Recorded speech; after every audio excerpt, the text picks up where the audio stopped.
Meron tayong gagawin na LG washing machine. Ayaw mag-drain, ayaw mag-wash, ayaw mag ano pala to, ayaw mag-spin, ayaw mag-wash. Pero yan, nag-activate yung ano nito, yung drain motor, no?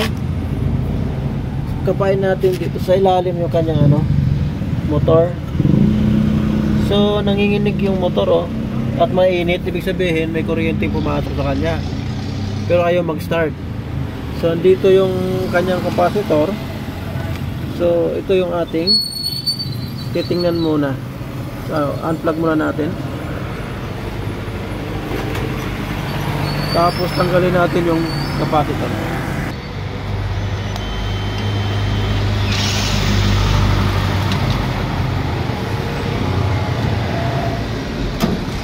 Okay, yan yung capacitor niya ay 10 UF. So check natin to. So yan, natanggalan natin yung ano, yung wire. So try natin tingnan kung ano pa ito, good pa ba yung capacitor.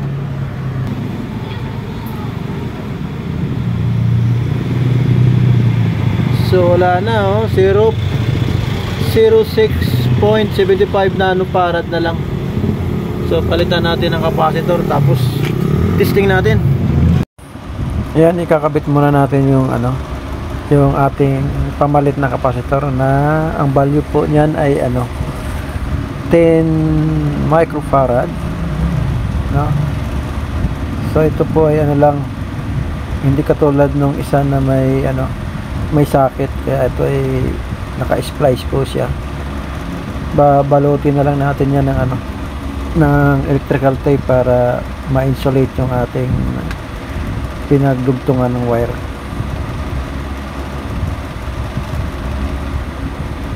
Yan, at medyo naka-fast forward nga pala yung ating video para hindi naman tayo maumay dun sa ano, sa tagal sa pagdugtong ng ating wire. Yan, at matatapos na po yung ating paglalagay ng electrical tape, at ilalagay na natin siya sa kanyang holder, na kasi para makahanger siya ng ano, maayos doon sa dati niyang posisyon ng capacitor. At siyempre i-screw na rin natin yan at atin ang ititesting. Medyo inayos-ayos lang natin yung wire nga pala dyan para hindi mag buhol-buhol. Okay, ayan, at malapit nang may pasok dun sa kanyang holder. Ayan, at sa wakas, ayan, napasok na nga.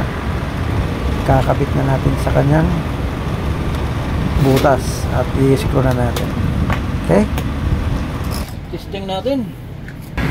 Power on, then select sa spin, then start.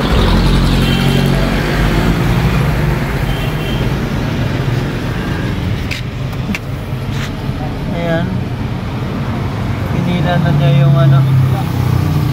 So antayin na lang natin mag-start yan, kasi ilang second pa yan bago mag-start ng motor. Ayan, oh. So okay na po siya. Ayan, oh, nag-i-spin na siya. So sir, mga ma'am, ito po yung ating pinalitan, capacitor na 10 UF. At ayan, good na po siya. Okay, thanks for watching guys, and don't forget to follow.